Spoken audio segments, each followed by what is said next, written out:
welcome to Adaptation. Adaptation is a web series organized by Media in Toronto. Today is the second of our virtual meetings. We are targeting small and medium business owners to talk about their experience in floating through the pandemic and what they do to keep their companies alive in this new changing world. Today's meetings, please, we have the honor to welcome Nadia Asfour, owner of Nadia Couture, Professor Hari Ziad Malawi, CEO and founder of CDC Group, President of Jordanian Canadian Society, and Mr. Tamer Afifi, owner of Nobiya Salon. Welcome, everyone. We will start with Nadia. Please, Nadia, can you tell us about your experience during 2020 and your most challenging time in this year? For 2022, 2020 was very hard year for my business, and as my sales dropped, and also dresses prices from factories increased, and the customer were not accepting to pay for increasing prices of on the dresses, and also the shipment were delayed from shipment company, and also for the wedding gathering also only small people. So the bride, she don't like to buy the dress, she want to rent only. So it's not worth it for her to buy a dress. And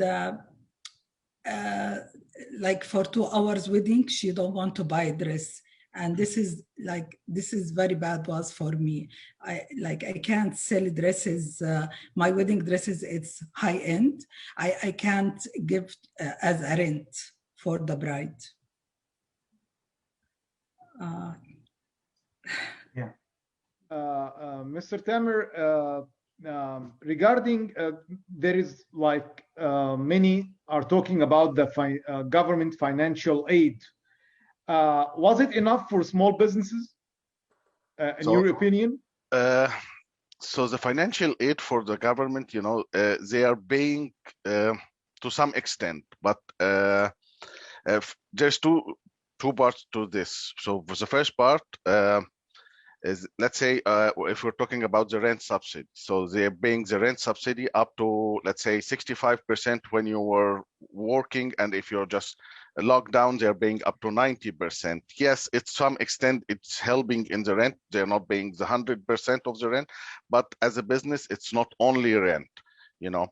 It also, and I'll talk about this a little bit later, it's also affecting us in another direction. When let's say again they are just struggling with opening and closing, opening some places and closing other places. It hurts our businesses because in our line of business it's different than other business line of business that we have to be face to face. So we're providing personal services, so we cannot just do curbside or online. We have to do it face to face. So either we are open or close. So if you just open another places and close, let's say if right now you're just Toronto and Peel districts are on lockdown and everywhere else is open. So if you just need a haircut, you can just go drive 10 minutes to Oakville and do it, you know. Regarding the other, let's say, the other financial aids, the first struggle that it does not come in time or the expected times that you need it. The landlord will not wait for you to wait for the government to give you the subsidy. What else? And from my experience, if you're just depending on your business to survive, it's not enough. All the government, let's say, helps and aids, it's not enough to survive if you're just 100% depending on your business. If you don't have any other income, it will be very hard. Yeah. As a salon, did you make any amendments in your salon to try to like isolate the customers from being like in close contact with other customers, or the law or the government just closed down the whole salons? No, right now during the lockdown, they closed everything. But before the lockdown, even to allow you to operate, they have a lot of restriction you have to follow, because we are following the public health safety guidelines. They come and check that you have to operate with at least half capacity. Any service that you provide that requires the customer to remove their mask is not allowed.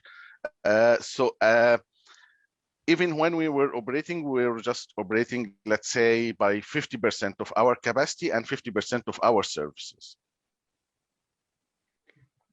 Okay. Mr. Ziad, many people are talking about that we need new rules and laws.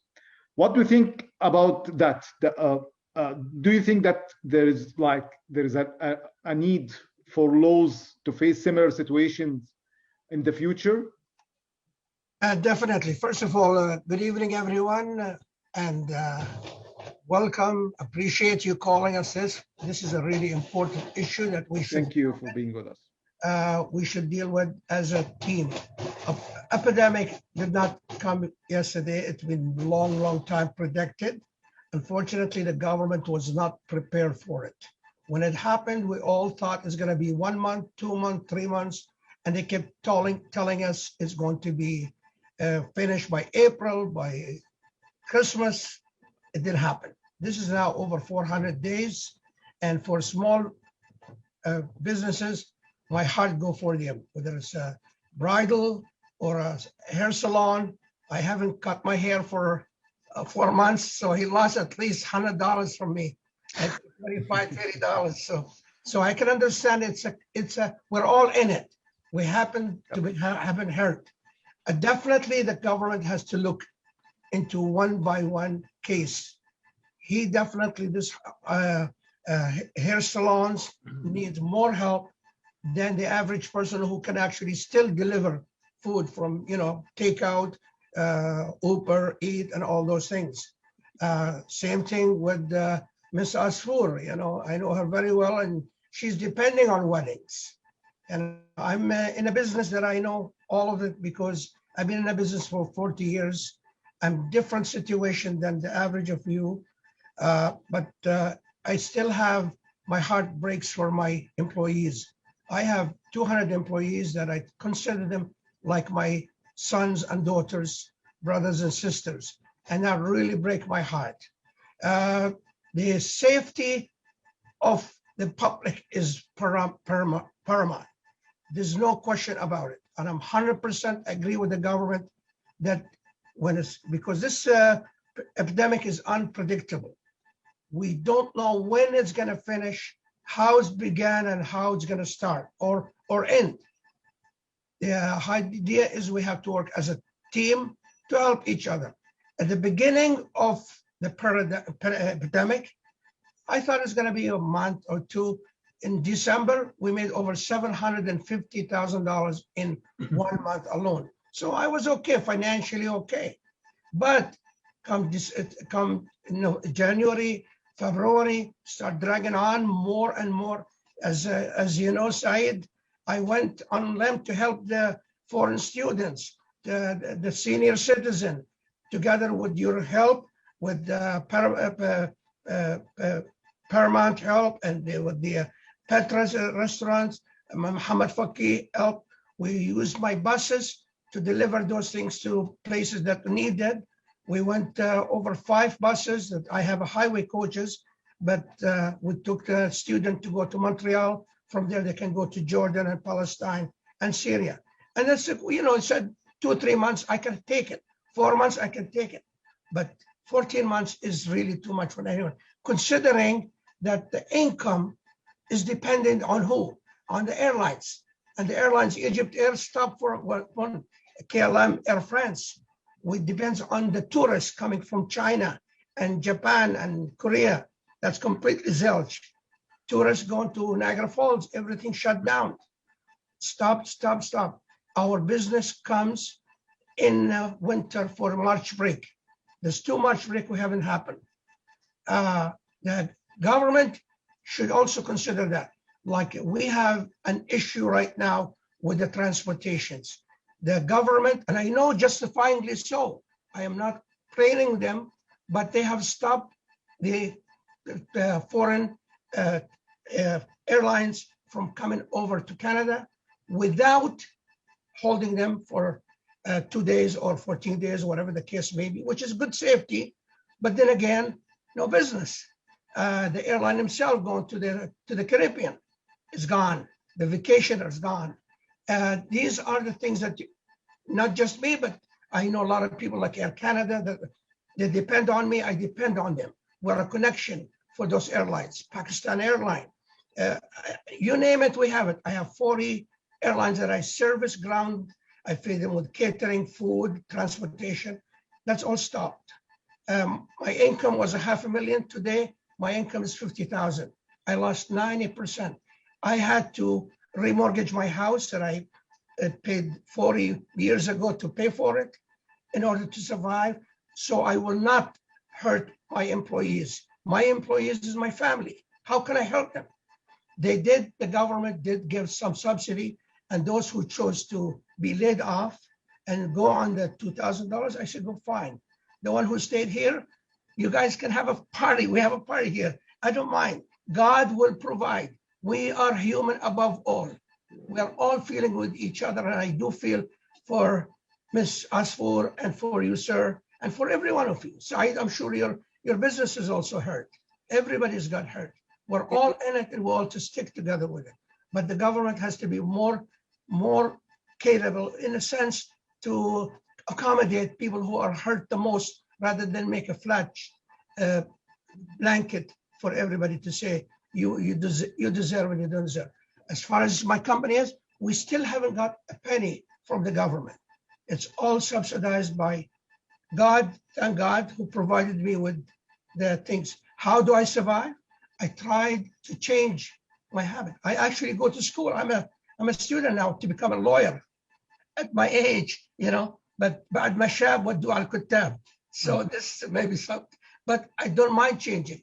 I went to the hospitals and I says, look, I will provide your employees, your frontline workers with half price, with free if you want. Give me a business and I will do it. I have 60 buses that I pay over $120,000 a month leases on them. They're gonna do something, let's work it. So I did have a contract with hospitals. I did have a contract with the senior citizen home that I can help them out by bringing them food to them, delivery food. They're bringing the staff from there. You can enjoy it, but most important things together, team together, pray together. Like I see in sad situation in some of the department stores, without mentioning names, people screaming and fighting over toilet papers. Can you imagine toilet paper? They're fighting over it, This is the time when if I have a loaf of bread, I will divide it among everybody. So at least I'll have something. And we will survive. We survived the epidemic before SARS. We survived the electricity when it completely blacked down. 9/11 was a hard time on us, especially as an Arab. You are now suspect. Never mind, you are a serviceman. We stopped servicing.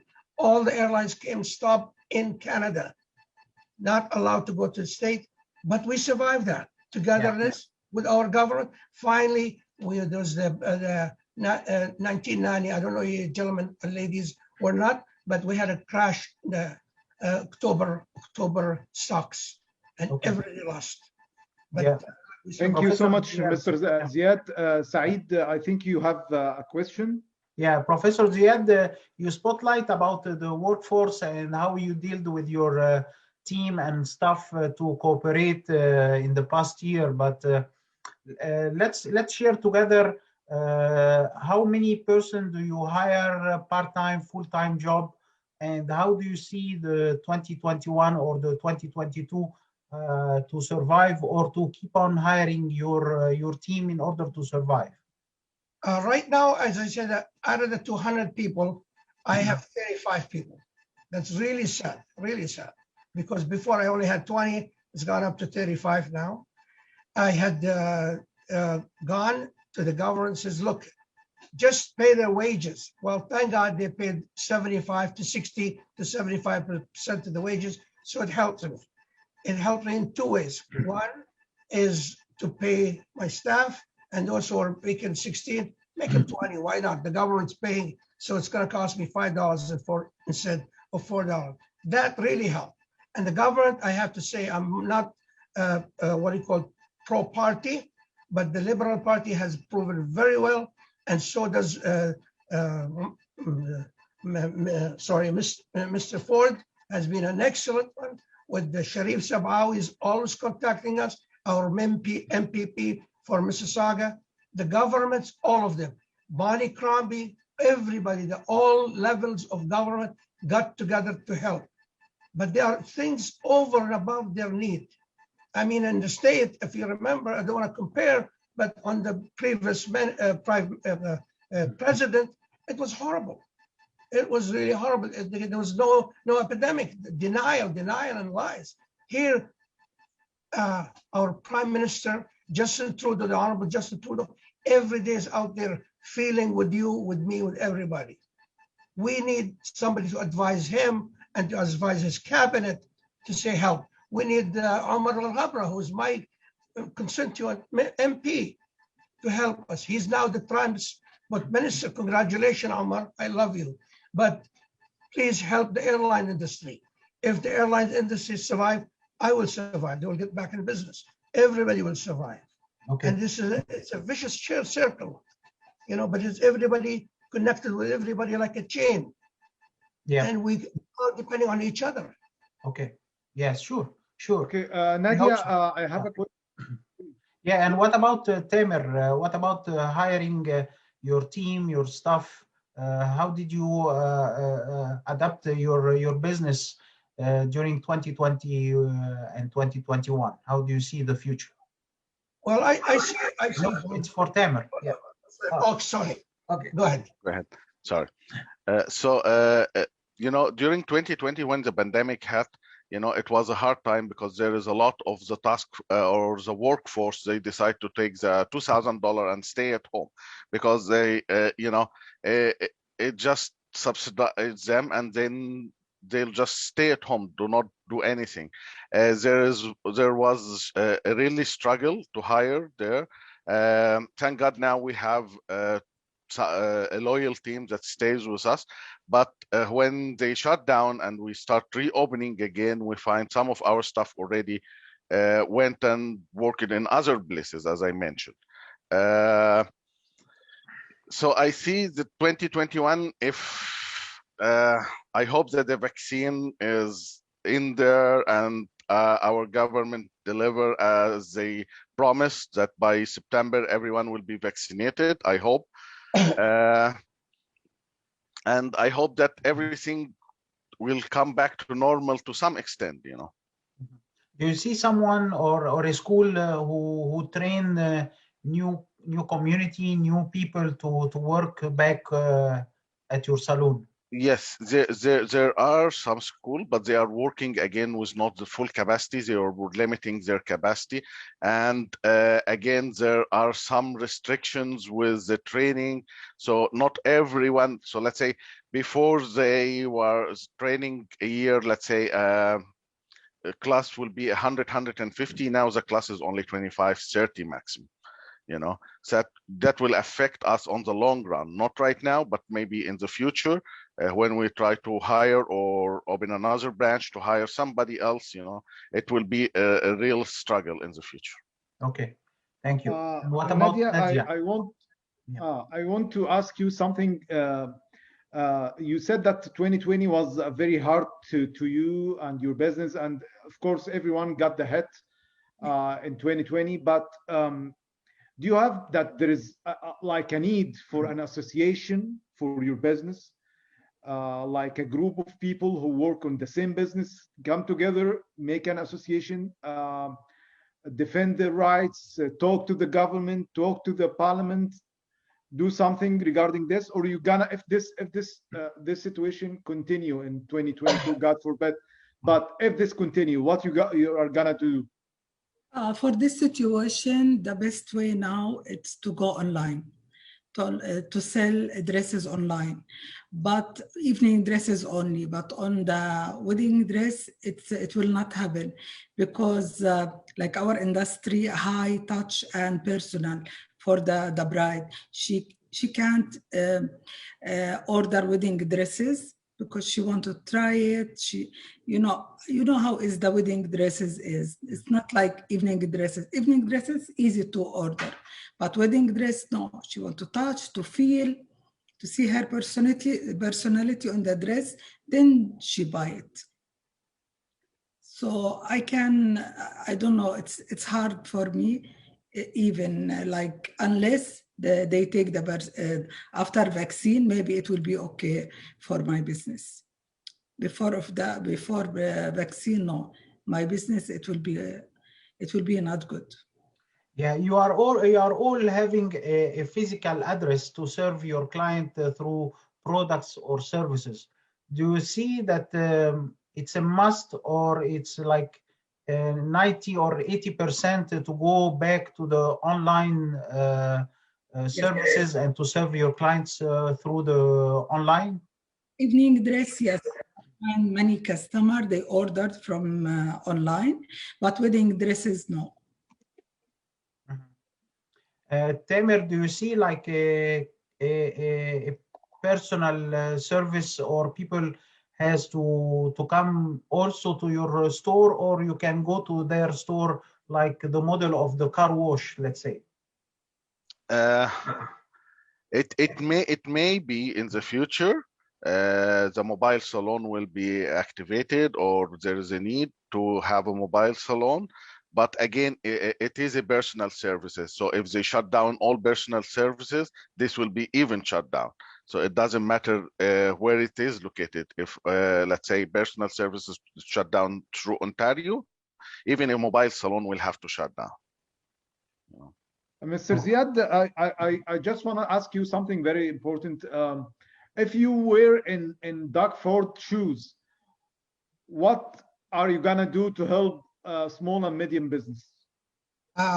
Doug is a friend of mine. He's really great since many years. I'm also my office here in Etobicoke. I'm talking to you in Etobicoke. It's his riding, and he has come to my office many times to just and explain to him that $20,000 that they're given right now is not. It's hardly anything.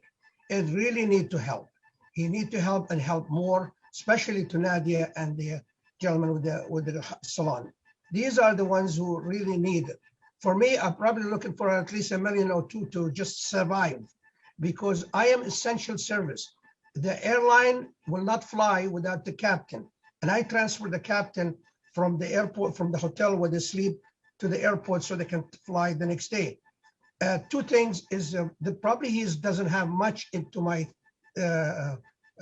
helping my company, other than the fact a little bit of the offices here. The government of Canada is really the number one. Doug Ford and the conservative government at Queen's Park are really doing an excellent job. And I told you, without being lenient to one party or another, I say that this government has done an excellent job and they have done it right, but they have to get more advice from you, from everybody here, from the local guys, to understand that the need is greater than the demand. You know, we really need a lot as a small business, because our business is dependent on you. Can we provide you? I can't tell you that I'm going to call you on the air and I bring you a remote car to take you from point A to B. One day maybe, but for the meantime, we actually need the drivers, we need a car, and we need safety. Safety is number one for us. And the safety of the health, the public health, the people who drive the car, the people who ride in the car, and the pedestrian on the street. They're all counted and important. and we cannot sacrifice for one for the other. Money will come and go, but humans and life will not come. The economy will not survive unless you survive the little guy. So he can go and provide the service. So he take the money and buy from another body. If a small guy, if Nadia, she sells, and let me tell you, I'm in the limousine and transport business, and everybody know that. Dresses, the pride of dresses is sentimental. It's not like you go to Walmart or whatever, Laura, whatever. That's not, and you can't buy it online. It's, you know, supposedly once in a lifetime you're gonna get married. You prepare for it from your almost teenager. One day I'm gonna marry and I get this beautiful dress and all these things, these sentiment values. It's so important. And Nadia providing that. She's not only giving them the dress, she gives them the advice, the look, the kind. So you can't buy that. You can't replace that with all the money in the world. She must be helped to help this brides to enjoy. And once the bride opens up, everybody benefit. Limousine drivers, flowers, photographer, hairstylist, everybody counted on that bride. And of course, banquet halls. Everything is shut down. This is called unprecedented situation that came in upon us, and it's lasted too long. Yeah. Overstayed his guest. And somehow we pray for God that it will bring the vaccine, it will eliminate this virus, and back to normal. But normality, I'll tell you, it's not going to happen this year. It's going to take a year and a half, 2 years, because it's the damage has done for a lot of people, and the faith, the scare, you know, the fear is still in there. You have to have the confidence to build the confidence. We're talking about the government, the good government of Canada, saying we will be able to vaccinate everybody by September, October. What happened? The year is gone. The wedding is June, July, August. For me, the March break, everybody used to go south. That's where I used to make 60% of my income from taking people to even have our buses. We took them to Florida with buses. We took them to Nova Scotia with buses. That's gone. And you're not going to see it this year. You're not going to see it early next year. You're going to see it maybe, if we're lucky, by June, July, August next year. So yeah. God help us all. Yeah. Nadia, doing something like they should allow the small business to open on certain rules. Let them, like on certain rules, to not shut down the business totally. Like it's not fair for us, the small business, to shut down and the big stores open. Mm-hmm. Like put certain rules, then we follow that rules, and that's it. Why to shut down? Like several times we shut down, and how will we survive? Tamer, if you saw that coming, what would you do? Like so what? Sorry. We have if you like saw that pandemic coming, if you saw it like predicted that pandemic, what would you do? That's a tough question, because till now we're still figuring things out. Not only me, even the government is still figuring things out as we're moving. They didn't have any plans for this. I don't know. It's really a tough question. I don't know. But my only concern that if you're gonna close, just close everyone. Don't just close some bits and pieces here and there, and then let the rest open, because you're not preventing things if you're just let's say you're not preventing the pandemic or the spread of the virus if everyone is going to Walmart or everyone is going to the big stores, and we're just closed here. And you're not even definitely you're not preventing it if you're leaving all Ontario open and just close Toronto and Beale. You know, you're not preventing it. I need you to just take a drive and go to, let's say, Oakville and Burlington. You'll find all Beale district is there, just doing their shopping, you know. Yeah. One more thing that I need to highlight, using the social media, because you all have a business, have loyal customers and repeated orders and people asking about you and about new fashion, new line, or new services. Have you used the social media as a way to connect with your clients, to tell them, yes, I'm still in the business, and just to send them some greetings? Yes, of course. We always talk to them. They always send us messages, send me messages when you're gonna open, my wedding coming up, my engagement coming up. But I can't help. It's shut down. Yeah. So I can't open. I can't open because you know there is. If I open, there is a fine. So all now brides waiting for to open, and I didn't see when we can open. Like every 2 weeks, they would shut down more, shut down, shut down. This is not fair. Also to open Oakville and to close Mississauga, and people from Mississauga go to Oakville. This is what they do. They did not do anything. The virus go to there to Oakville. Have you thought on opening like a mobile shop or a pop-up shop in Oakville, or in a place where it's not a lockdown? No. You will stay at your place in Streetsville. Exactly. And so Tamer also, you are not. Yeah, so if you're talking about the online presence, yes, because we have been in lockdown, so we are all concentrated on our online presence. We always communicate with our client, even with greetings, maybe Merry Christmas, Happy New Year, just to let them know that we're still in business. We also took this time in order to expand our reach on the online presence. We also do some, we changed our website, our booking system, our online things. So we took the time when we are on lockdown just to revitalize things and refresh the look of what we are trying to do. But again, you can do so much, but then what will happen, you know? Last question to Mr. Ziad. Our time is running up. Mr. Ziad, how do you see 2022? There is a lot of hopes. Personally, I pin hope on 2022, but other people say, come on, Shadi, don't think about 2022. You can think about 2032. So it's not a joke, by the way. But I'm asking you now, sir, how do you see 2022? I believe hope is a great word to say it. We all live on hope. I believe all signs are leading to the epidemic will end somehow, or will be immune professionally by at least 80% of the people by the end of this year. By next year, it will be a brighter future for everybody. They'll be breathing the sigh of relief. Everybody's scared.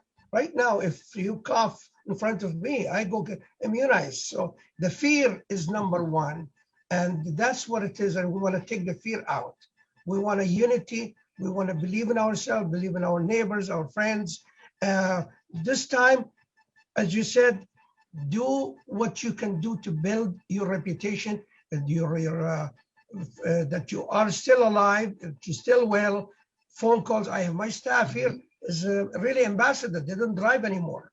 They sit down and they call their clients, their KLM, Air France, all those 3,600 employees.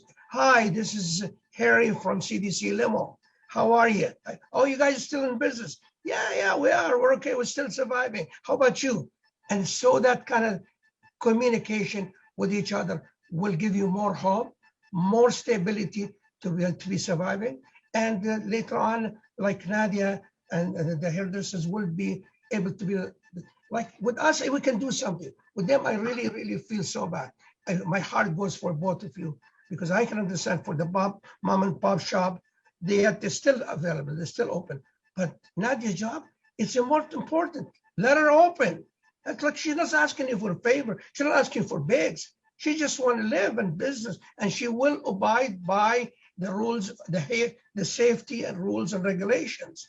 So I know if we do that, if we clean our hands, put our masks on, survive this year as much as we can, next year, God's willing, it will be hopeful, it will be brighter, it will be better, and we're all going to succeed. And God bless you all. Thank you. Thank you. I want to thank everyone for taking part in this series.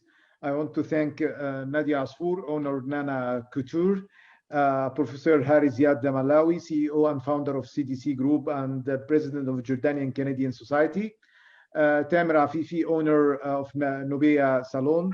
Thank you for taking part in our meeting, second meeting of adaptation.